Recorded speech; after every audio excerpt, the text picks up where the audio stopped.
Ladies and gentlemen, it is a very great pleasure for the Presidential Climate Commission to present the essential and salient findings of our year-long analysis of climate finance flows, which cover the financial years of 2019 to 2021.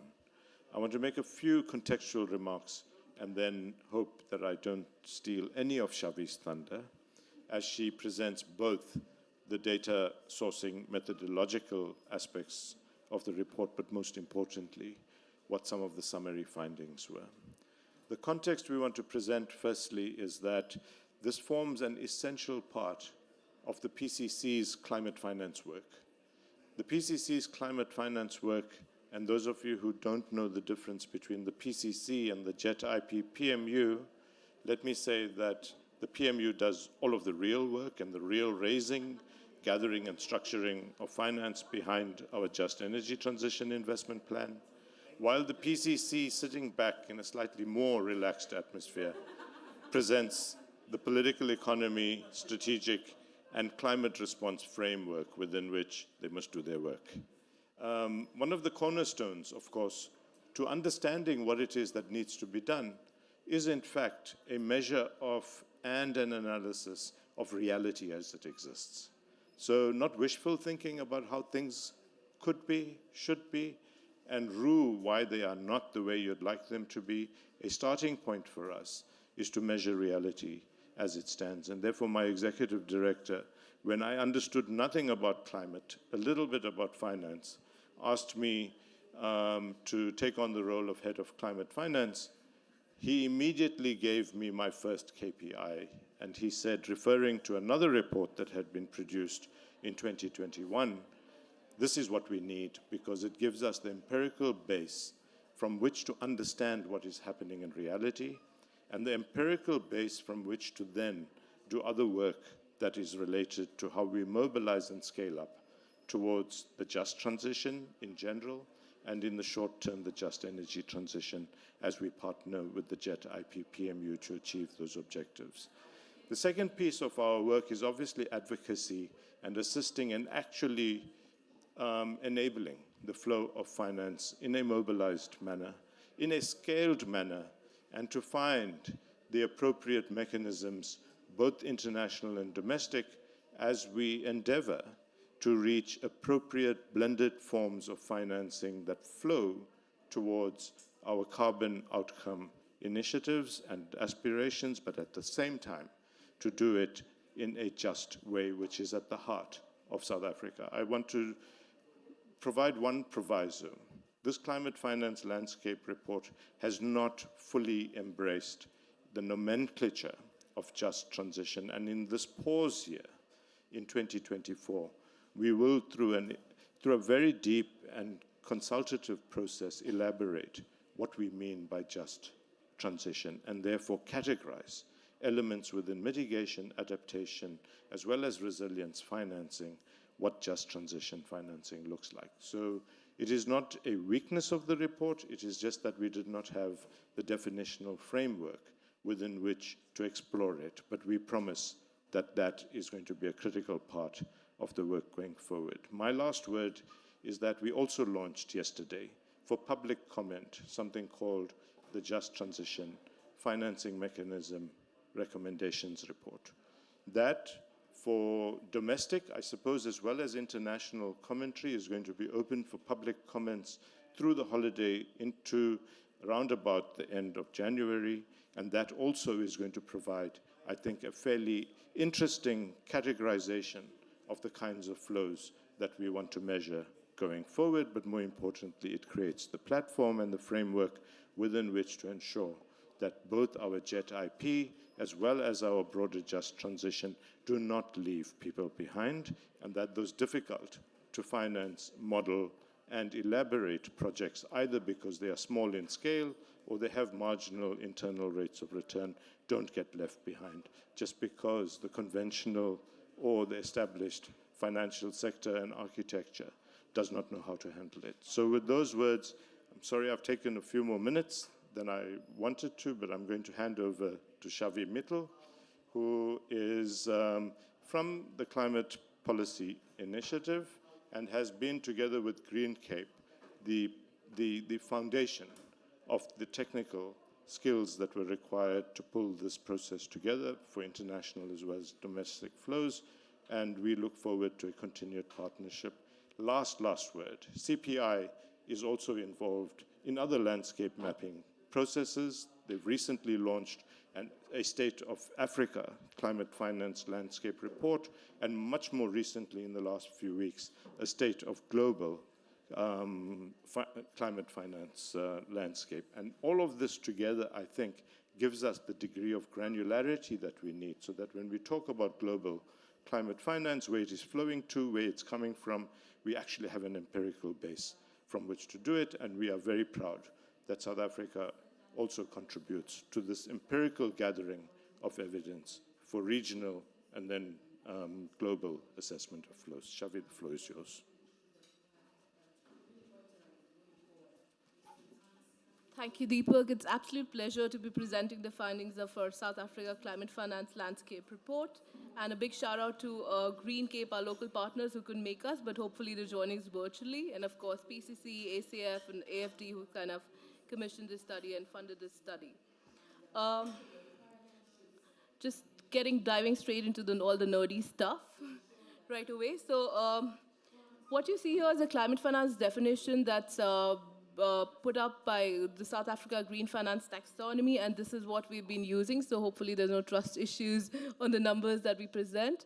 And also, Deepak kind of mentioned, it follows CPI's very robust accounting methodology. We've been contributing to UNFCCC. We do the global landscape. Those are very trusted numbers, so there's a robust methodology that these numbers are coming from. And we also kind of use the sectoral classification. I'm going to talk about that in a while and show you. So that's also coming from the Green Finance Taxonomies. What we track were numbers for 2019, 2020, and 2021. But there are also 2017-20 number, which was a very independent report that we did 2020, and that's where it got picked up. And what we track really is the primary capital flows, investment flows that are going towards low carbon and climate resilience development. And these are presented as annual averages. All of the numbers that I'm going to be showing to you are in South African currency. So in case I miss the currency, assume that.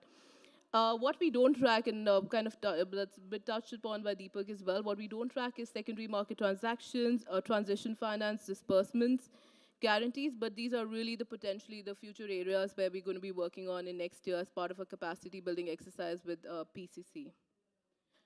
This is a classic Sankey diagram, and pardon for the microscopic print here, but what I'm going to do is kind of make this, it's called the Sankey or a spaghetti diagram, as you may call. What I'll try to do is make it the spaghetti more digestible for you. Such a dad joke, I think, but what we do here is try to understand where the finance is coming from, what are the public and private actors that we have, what instruments were used to transact those investments, which sectors going to, what sources and uses they're going into. So yes, let me start by a very good news. So you see almost a doubling of finance here from 62 billion that we tracked in 2017, 2018 to almost 131 billion. So that's a great news, right? And we also had COVID in between. So yeah, we do have numbers resilient for the COVID impact as well. But we are really falling far short of the required investment needs. These are the needs that are estimated between 334 billion to 535 billion. So to kind of meet your NDCs as well as meet the net zero carbon goal. So you actually need a 3 to 5x increase in your current numbers. So increasing from 131 to something of this magnitude if South Africa is supposed to meet its climate goals. And you know, these numbers may seem like really large to you, but let me put them in a bit of context here as well. So if you put them in the broader context of the financial flows that are happening in South Africa, these numbers would seem very much attainable.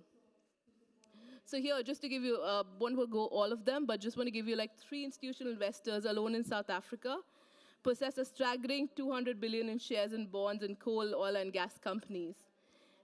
a country's budgetary expenditures average around 1.8 trillion between 2019 and 2021. What we were able to identify as a green component, and that's the work National Treasury has done, was tagging it, and that's really a small portion there that you see on the bottom right.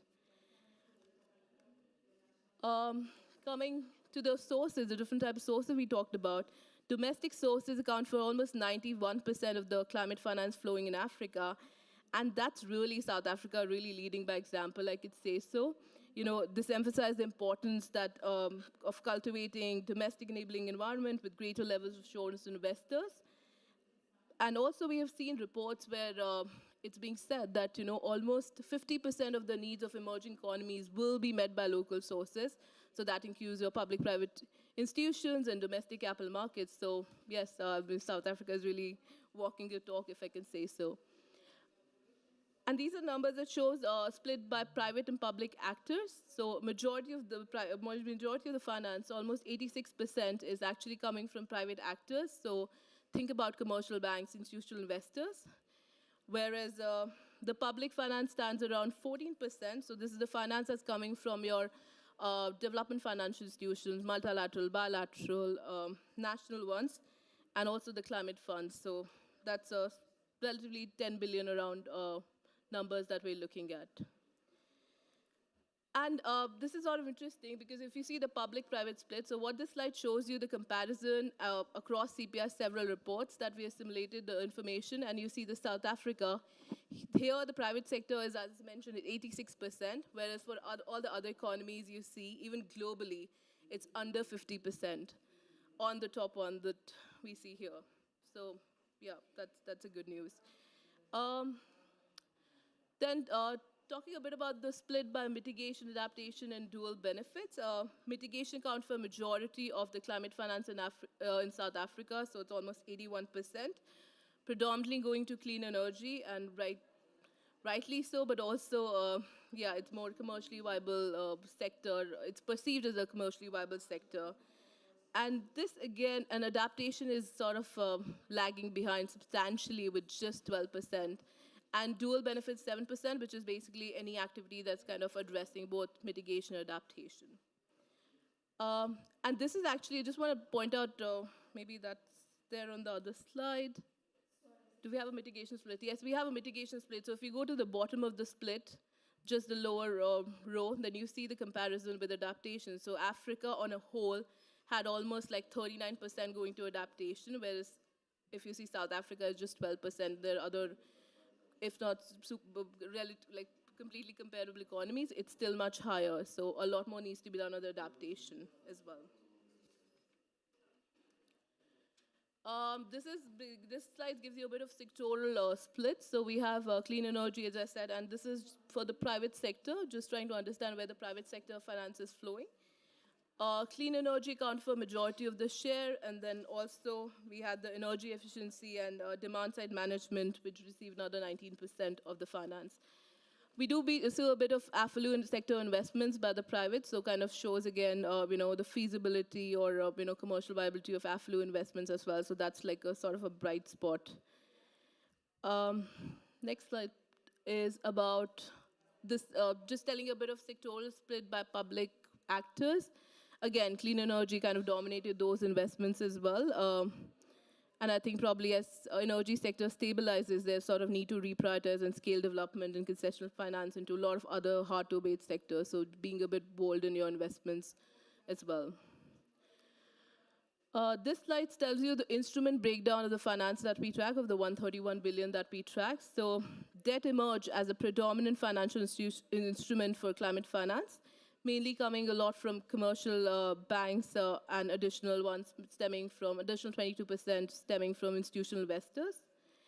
And grant, and this is striking actually, and grant and concessional finance accounted for approximately just 3% of the total finance. And something sort of interesting to even discuss during the panel related to the just transition component, right? What that means for our just transition narrative in South Africa.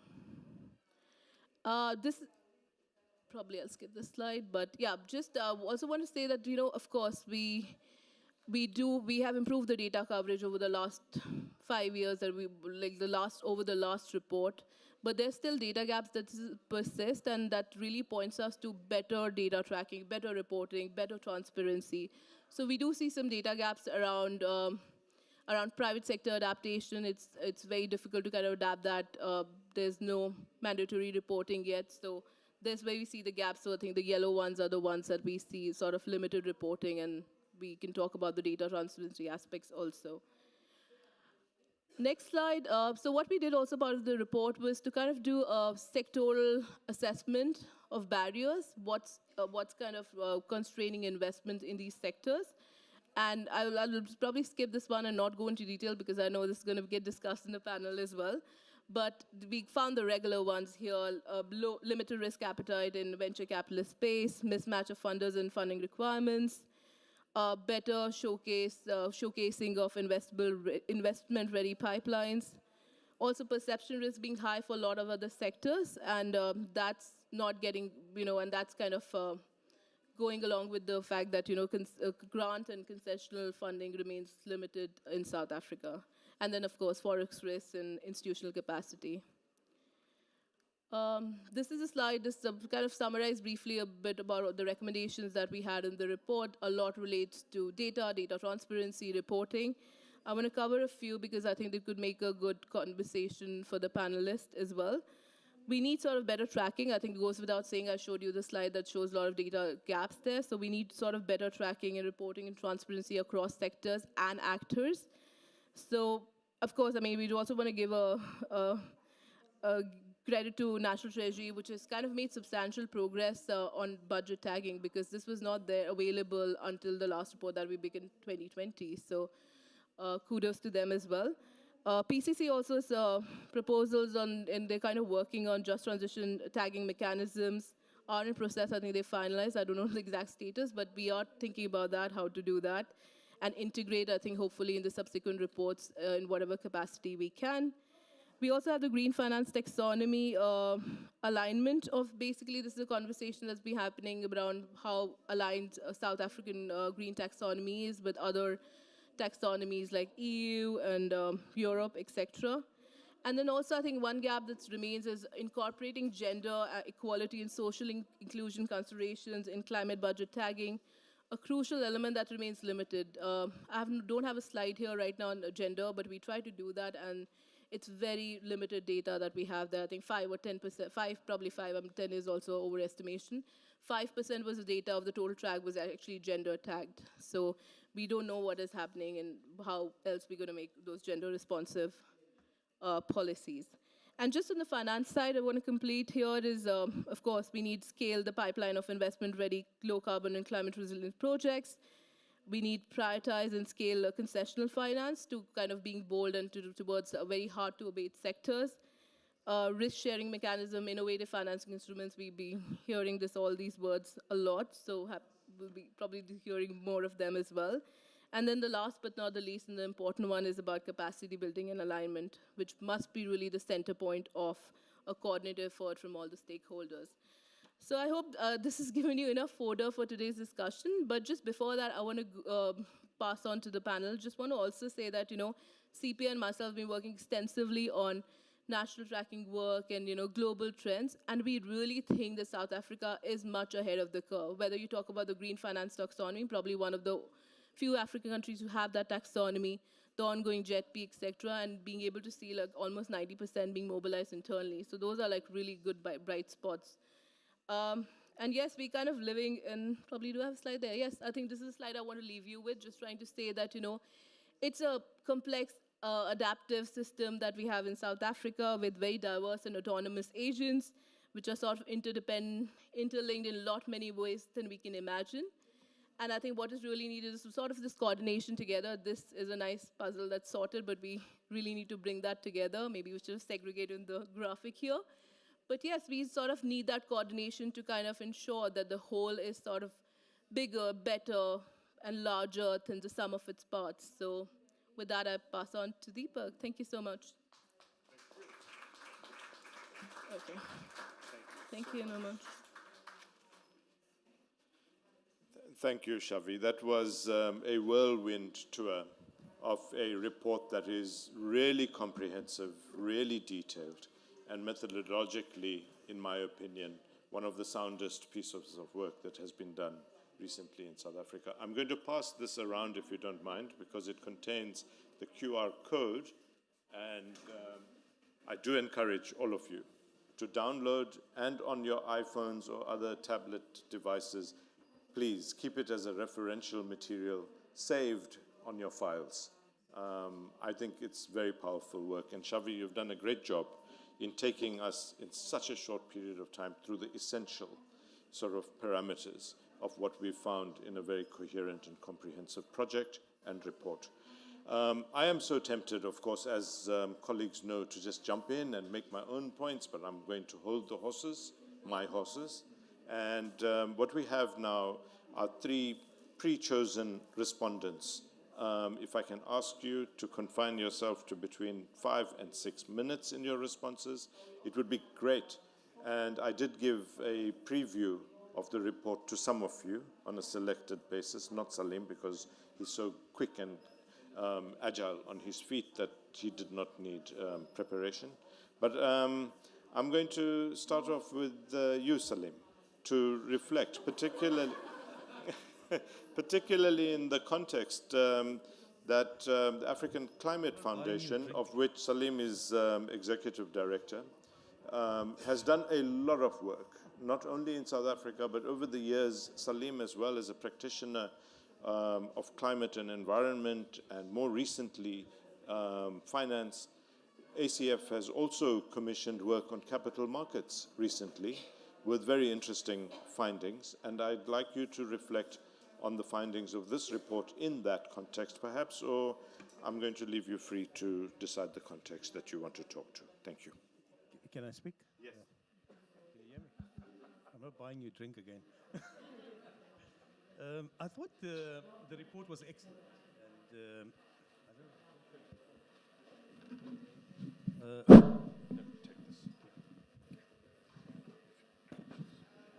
I thought the report was excellent, but there are things that it's not covering, and I just wanted to try to pick up on that. The first is the cost of capital. It's still expensive, private money. It's 10 to 12% of the cost, and it occurred to me that if there's a lot of borrowing from government that has to happen, and you have to take that into context of other things the government has to borrow as well. The allocation of these funds to initiatives, they shouldn't be misallocation, and actually it should be a stimulus for growth, because if the growth rate is not right, and if the interest rate is higher than the growth rate, we're never going to be able to pay the debt, and it's going to actually erode the fiscal space that the government has. Lots of commercial capital is also highly dependent on the ability of the government to provide guarantees and the right regulation. That's how it de-risks. So de-risks for maximizing the internal rate of return for a lot of these infrastructures projects. Let's forget about early stage and all those kinds of things. It's just the normal operations of the commercial market, which, even though South Africa is mature, these factors do matter. Who leads and who comes behind leading that is going to be crucial. We know that the state of state enterprises in South Africa, that poses a risk as well. And that often, as a result of that, the default is the private market to resolve a gap in state capacity, which is not always the most conducive thing. Everybody says Eskom should bill. Okay, wonderful. Eskom should bill because its internal rate of return is lower than private capital. Okay, but at the moment it's not very helpful, its balance sheet, in resolving what is really the delivery of important public goods, which are being forced to be privatized as a result of the situation in the state. So the question I have is, how do we create a virtuous cycle of improvement that can benefit from mature private capital markets, but in which the debate, particularly in certain quarters, is the role of the state in this. And we have a huge gap in state capacity to also come to the party, and we have to talk about that. That's the elephant in the room. In many of the just transition debates in South Africa and elsewhere in the world. So we are becoming highly reliant on a particular segment to deliver the public goods infrastructure through the private market, which is not always the best for meeting all the public good interest that we need to deliver on, especially in the climate space. So that's the challenge we have. I don't know how we resolve that. So firstly, how do we make sure we have no misallocation, the right growth rate to overcome the burden of high cost capital? Number two is, how do we improve the public sector so it can play a bigger role so the private market doesn't become the dominant in this? This is a big political and ideological issue in South Africa. Number three is, how do we improve the virtuous cycle? And I mean here, role of monetary policy, fiscal space, in other words, the role of the Treasury, and then also, I knew you'd love that. We want you to still write the report. And then the place of commercial finance in this. We're going to be reliant on domestic resources. South Africa's international borrowing is still low. I don't know, Deepak, you know the figures, 4-5%. Everybody says the JP is, all foreign dominated, but actually in the total picture it's a small number. So I thought that virtuous cycle is very important to improving not only the credit ratings, the way in which money's the cost of capital, and then thirdly, the importance of how we deliver successfully so we avoid the risk of misallocation. Thanks. Thank you for those perspectives. I'm going to turn now to Catherine Stodulka, who is a partner at System IQ. Really, I think, what's the word? Borrowed to, as we say in South Africa, as the director of the Blended Finance Task Force. You, in collaboration with the Center for Sustainable Transitions and Mark Swilling, have done some amazing work that has been focused on South Africa. So not only have you been the author of, together with your team, who I must recognize, who probably did all the work, Better Finance, Better World, but in South Africa's context, Better Finance, Better Grid. In this project, we try to estimate what the need is. So if you don't see a complete resonance with the number that you put forward in your work, we tried a very simple averaging because a quantification of the need was seen slightly beyond the scope of this particular project. But you've done amazing work in looking at the debates around global financial architecture. You've done really serious advocacy work around what is the role of the international promises and what role, in turn, those international promises should play in stacking or blending finance for effect. So I'm not going to steal your thunder, but I would love to hear what your perspectives are, having had a preview of this report that shows us how the state of capital or climate finance flows in South Africa have emerged over the 3 years in question.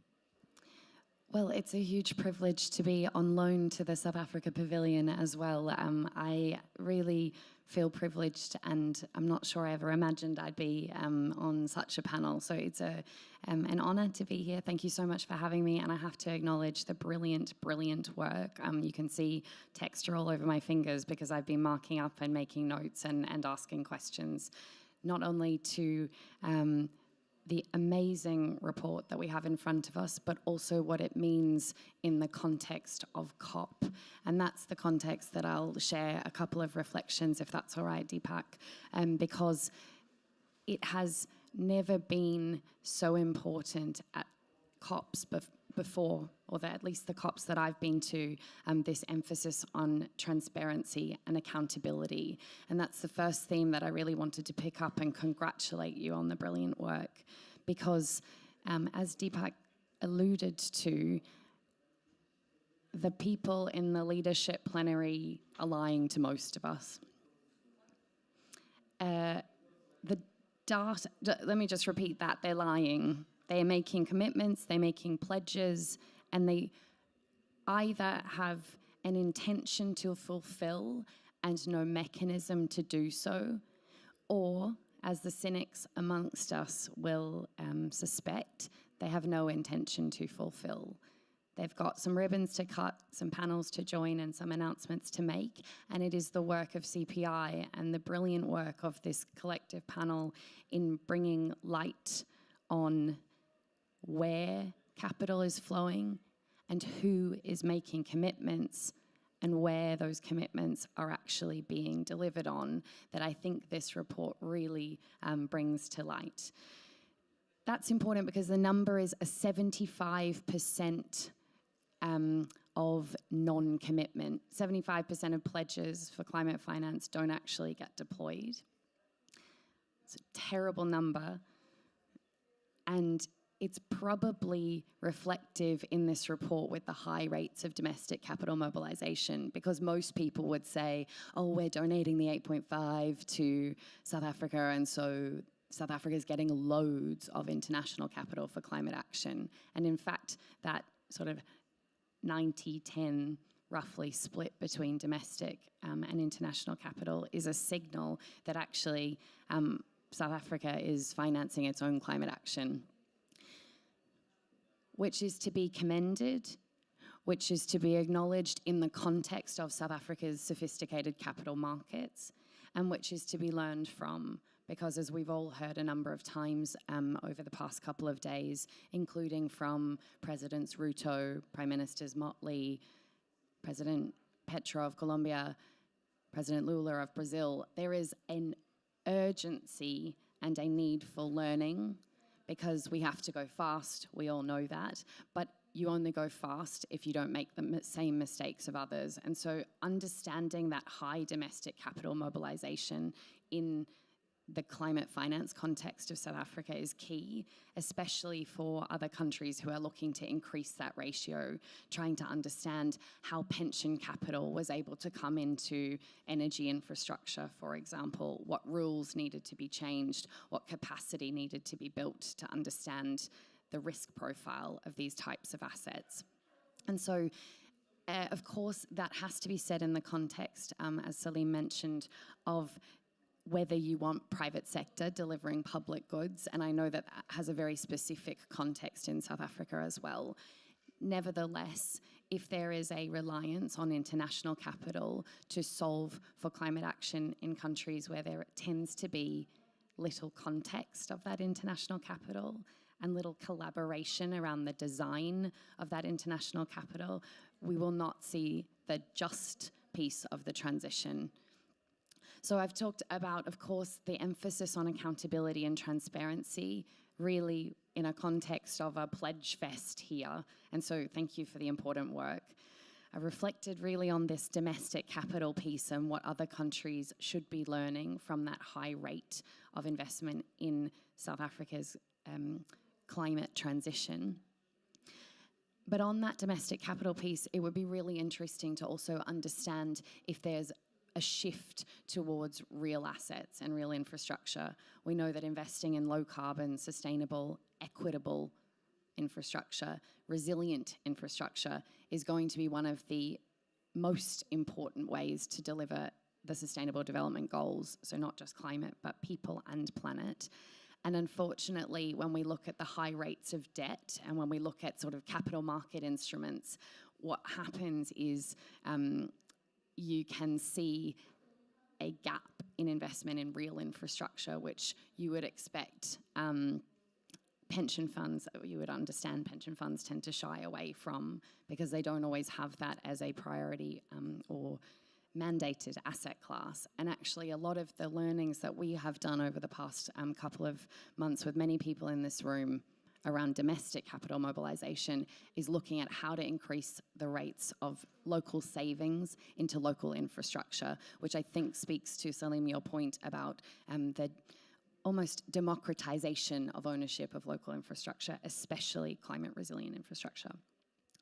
The third quick reflection was actually around the low rate of corporates in the amazing spaghetti chart. Thank you for making the meal digestible. And it's interesting because the engine of economies tends to be SMEs and other corporates. And if we look at that low rate of corporates coming into climate finance or climate action, it will tend to signal a capacity gap. It may signal a reporting gap because, you know, companies are getting on with the business of doing business and maybe not tagging some of the work that they're doing as climate resilient. And I think we so often focus on financial institutions and forget that economies are made up of people and businesses. And so we shouldn't forget in these types of reports to engage with corporates as also huge employers. Fourth and penultimate reflection is actually this difference between the average investment in adaptation across the continent, 40% investment in adaptation, if I get the numbers right, versus about 12% climate finance in South Africa going to adaptation and resilience. That's, again, I suspect something to do with understanding the business models. I was really heartened to see an increase in investment in water infrastructure, an increase in investment in agriculture and land use. Those are inherently resilience and adaptation related sectors. And so how brilliant that there's an increase in those sectors. And I suspect, again, there's an education piece there, there's a business model understanding piece there. And it also links to this very limited amount of grant capital, which you've identified, because pioneering new adaptation-related and resilience-related business models will often require, as you said in your recommendations, some de-risking, at least to get the business models validated. And so there's an interesting link between this low adaptation rate and maybe the low grant capital flowing to climate action. The last reflection that I just wanted to offer is the recommendation around pipeline. And I know you said what really matters to increase 3 to 5 times the flow of climate finance in South Africa is going to require a lot of early stage project prep. And I would urge you to link the pipeline recommendation to the de-risking recommendation, because so often we see I'll keep picking on them, but I'll keep doing it. The JP Morgan banker says, there's so much money, but I've got no pipeline. And then he's also got his hands out saying, philanthropy, I would love if you could just de-risk me. South Africa freaks me out, give me money. And connecting those two things and saying there are project prep facilities, there are incredible intermediaries, the likes of DBSA and others who are helping build that pipeline. Connect that to the de-risking instruments, the guarantees, the first loss, the currency hedging if you're an international investor, so that you don't have this very perverse set of outcomes. And I know Leslie's in the room and may want to grab the mic and talk about some of those de-risking and pipeline connectivity requirements.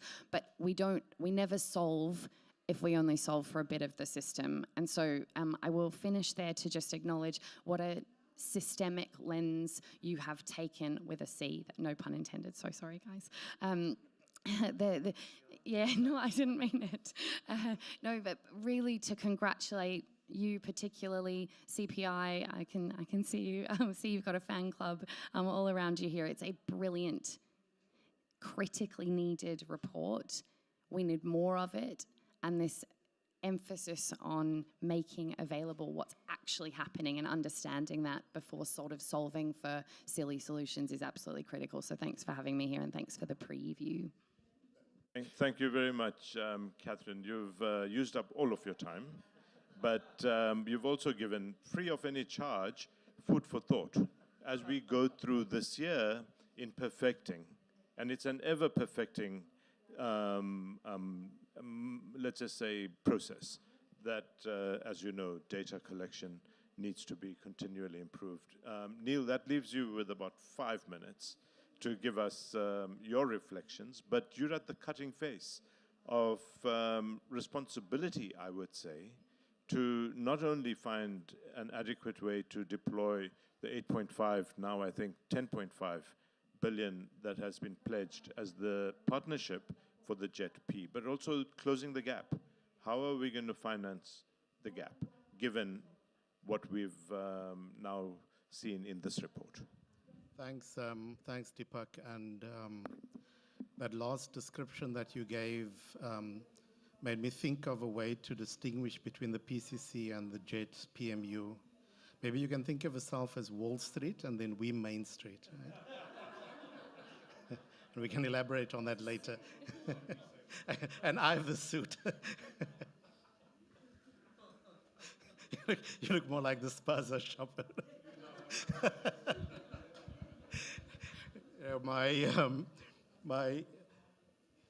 I suppose my training in the National Treasury when I spent many years in the budget office was to try to pick up on a storyline, and a storyline that is based on a trend in expenditure that is past, what is happening currently, and then what the likely future is going to look like.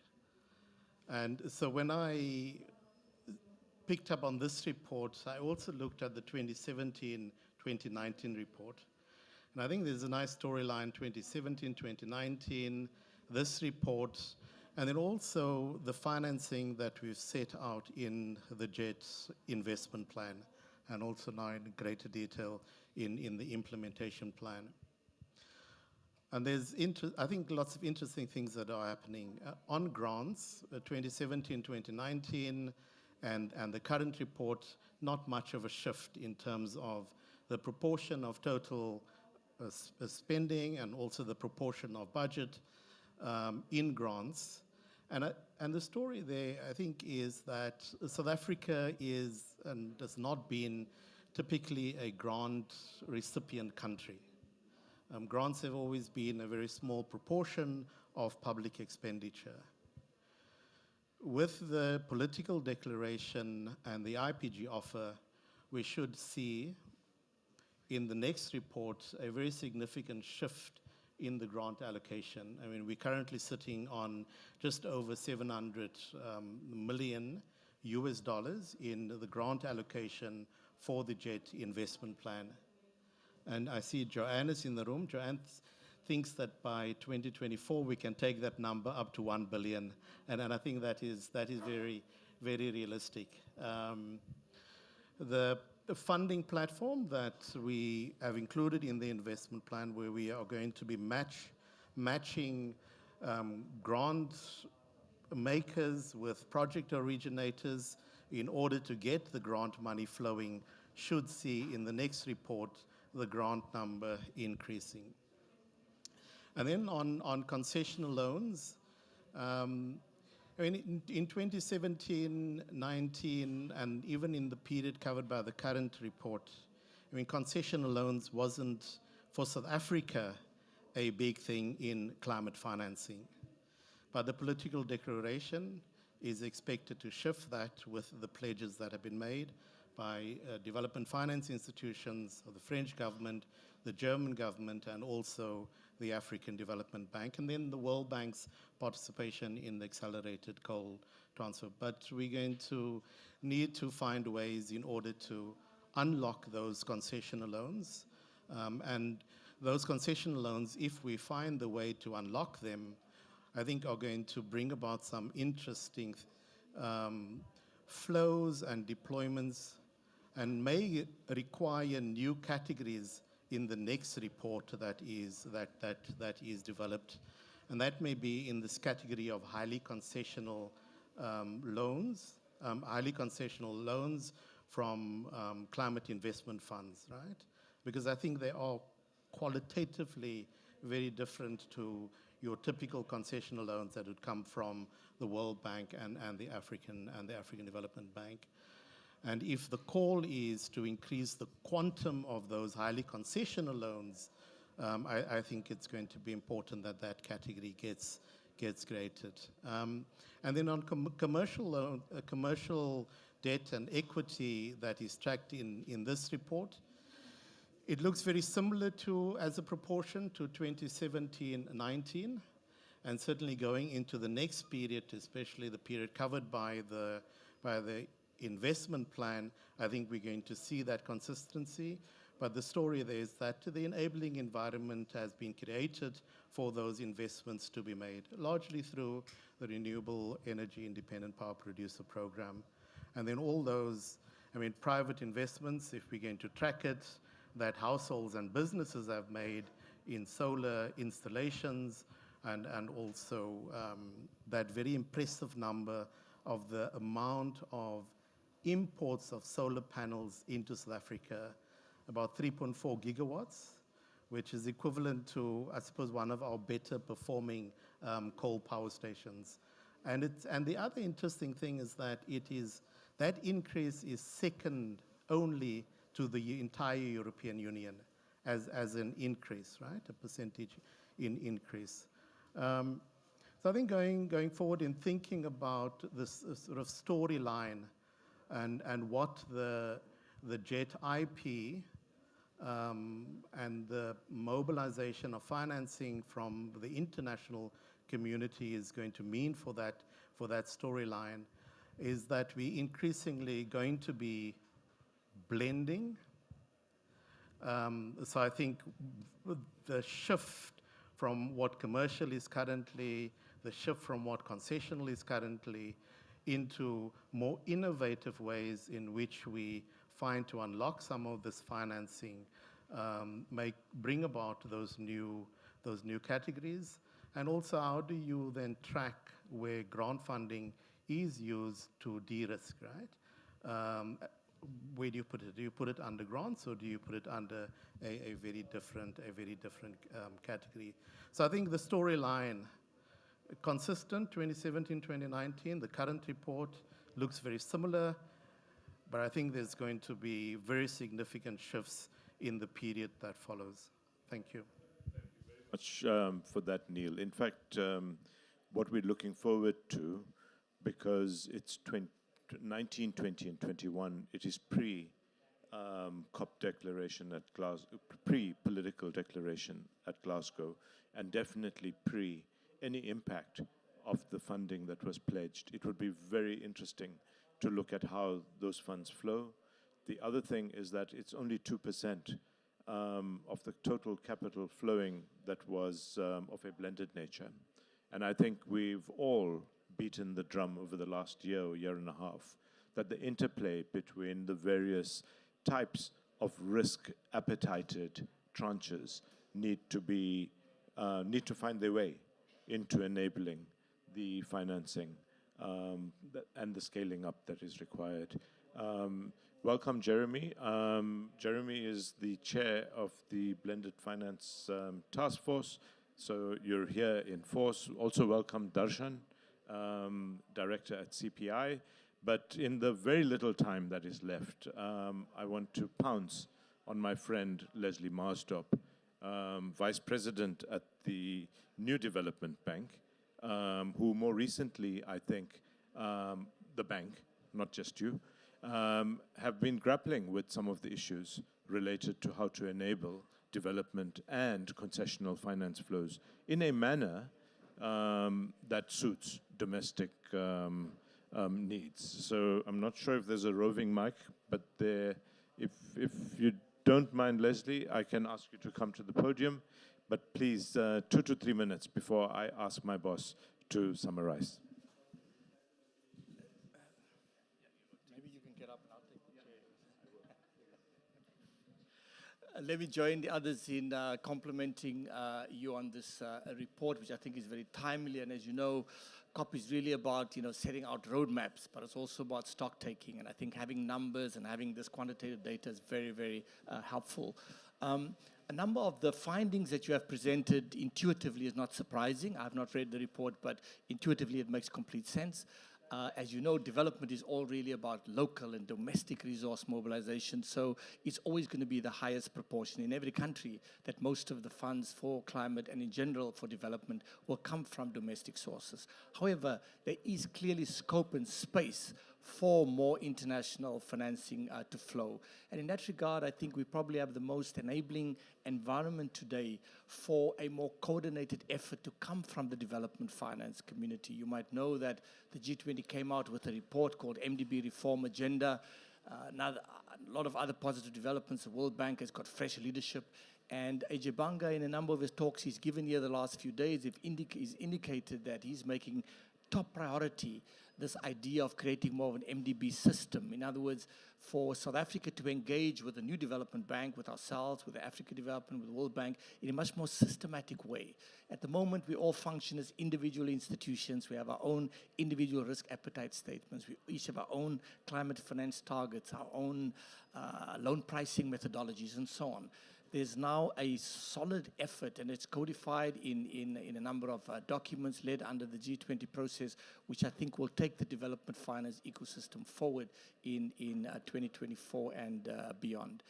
The only final point I would make, though, is that with the missing piece is the concessional finance one, because South Africa also competes with many other countries, either countries that are, have low income countries. So unfortunately, South Africa is not, first in line when it comes to access to the concessional finance piece. But finally, just in conclusion, as I said earlier on, the development finance institutions, we are all focused now on what Catherine and others have described as de-risking. Everything is now about doing smaller projects, de-risking, being much more catalytic, finding a way to put private capital mobilization at the center of development rather than this culture of lending and big disbursement.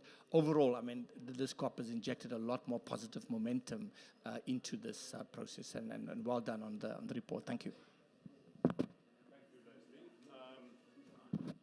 We are literally left with 4 minutes. I'll give you 1 minute. Is that going to be sufficient? Good. Oh, sorry. I'm. Hello.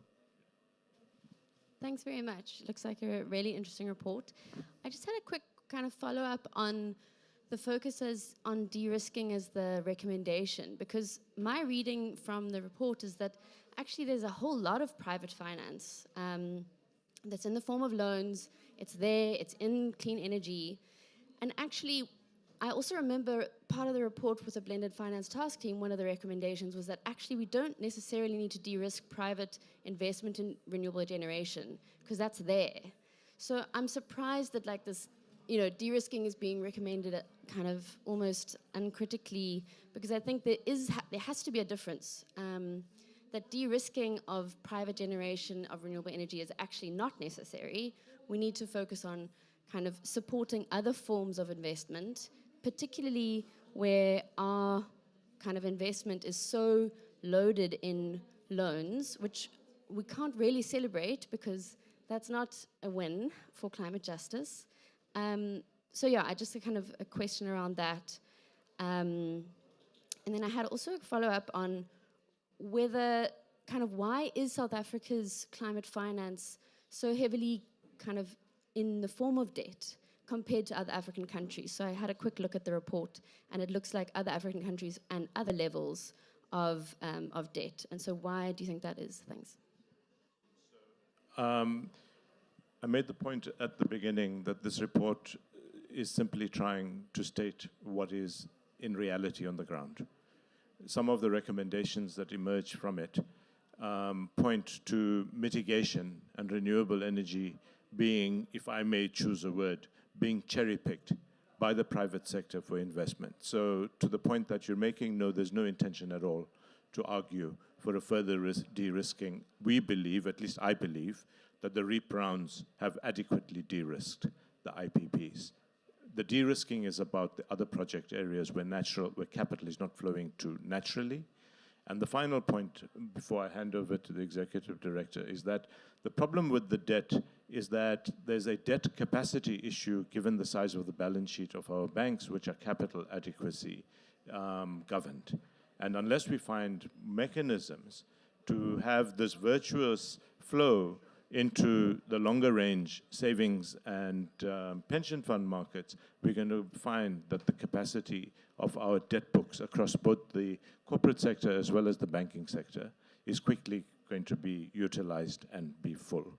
With respect to why other countries have a different debt ratio, I think in all of Africa, South Africa's capital and financial markets stand out beyond any question as having both a circularity and a risk appetite, as therefore a capacity to absorb onto public and private balance sheets the kind of debt. With those words, I want to hand over to Crispian, who will try a crisp summary before he leads us into the cocktail party next door. Okay, so just to disabuse you of that notion, I'm definitely not going to summarize. I mean, I think this panel was amazing, and they've said it all.